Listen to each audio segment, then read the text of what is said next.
నారాయణ ఖేడ్ కు సంబంధించి మిత్రుడు డాక్టర్ సంజీవరెడ్డి గారు పెద్ద చిట్టే తీసుకొచ్చిండు.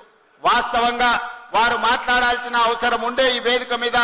కానీ నాకు రేపు ప్రధానమంత్రి గారితో నీతి ఆయోగ్ సమావేశం ఉన్నది. విమానాలు కొన్ని రద్దయితున్నాయి. నేను తొందరగా ఢిల్లీ చేరుకునేది ఉన్నది కాబట్టి వారికి మాట్లాడే అవకాశం రాలేదు.